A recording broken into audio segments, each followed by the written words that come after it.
Hey guys, well, we are back with the same story about the same person who I'm not going to mention, but in case you missed any of these recent updates, we'll kind of try to cover everything in a short, succinct video here.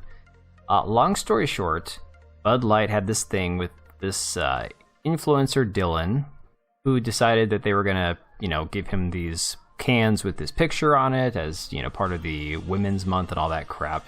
Celebrate the year of girlhood or whatever that cringe shit was. So then they had this statement that came out from the Bud Light VP of marketing who decided to, kind of push this campaign ad, claiming that their original customer base was out of touch, they needed inclusivity, they needed to attract young people, and somebody in the comments on my previous video about this pointed out, why are they going after young people? It is kind of odd, right? Why do we need to encourage alcoholism to younger people than we currently have drinking? It's kind of strange. Yeah, she described the brand as fratty, as being. I mean, look, it's a blue collar drink. It's either for girls who can't hold their liquor or a guy who wants to drink a case of beer without passing out in this the hot summer sun. It's not, it's not my personal type of beer. I don't like Bud and I don't like Bud Light, but to each their own. But again, it's not something that you're going to get people outside of the blue-collar community and college, age people from drinking anyways. So how much younger do you need to get them? It's kind of strange. So then you had the ensuing boycott. You had all the celebrities, the musicians, all the right-wing podcasters and stuff talking about how we need to boycott Bud Light.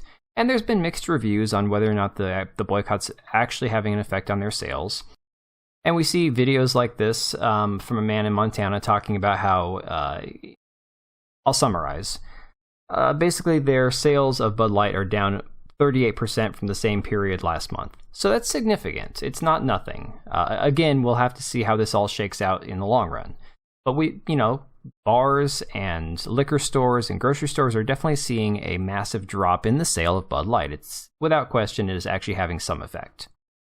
Well, then today, we see this statement from Beer Business Daily. This is this is a few hours old as far as I know. I just saw this like an hour or two ago on Twitter.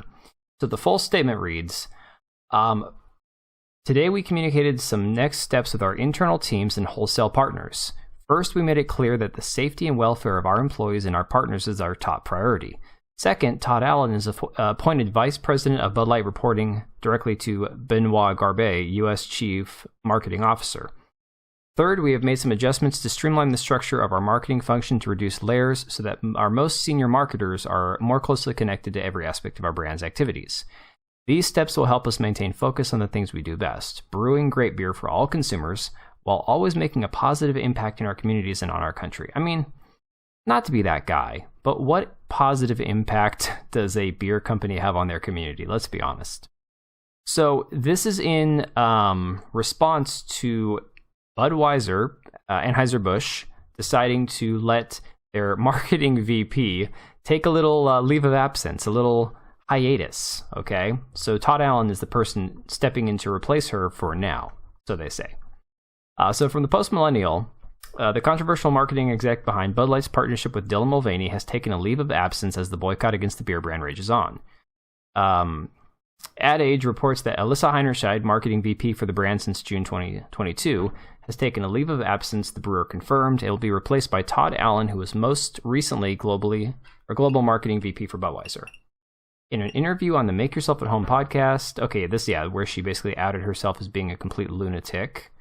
But yeah, so there we have it. It's not nothing.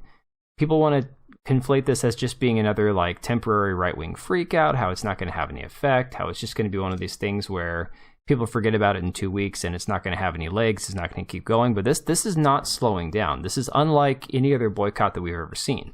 And personally, even though I'm not a Budweiser customer, I've checked the manufacturer of all these brands. I don't drink any Budweiser brands or Anheuser-Busch products, so it's not a problem for me. But the reality is, there's a lot of people opting not to drink Budweiser, not to drink Bud Light or Anheuser-Busch products because of this. And I think it needs to go a step further because personally, this needs to go to the point where all these companies see that we're not going to tolerate the woke advertising, we're not going to tolerate the woke agenda being pushed through their products, And quite frankly, it's time that we look at things like, all these companies that engage in Pride Month. Look, if you want to be with a certain person of a certain orientation and you have the right to marry them, that's insured in our country now, go ahead, that's your right. But I'm sick and tired of everything in every video game, movie, TV show, sporting event being draped in this intersectional transgender pride flag that is being literally shoved down our throats 24/7. It's not just, 1 week of Pride or 1 day of Pride. It's a whole freaking month, which has now gone into 2 months because half the people for Women's Month were biological men. I mean, think about it. This is literally an ideology that has overtaken all of our corporations, all the major players in politics, all the movers and shakers in the world. It all goes with the ESG agenda, where they're literally trying to convince everybody that this is normal. And I'm sorry, this is not the way that the world works. The majority of people buy the majority of products. And as such, if you're going to market to anybody, you should market to the majority of people. Just saying. But let me know what you think down in the comments below, and we will see you on the next one.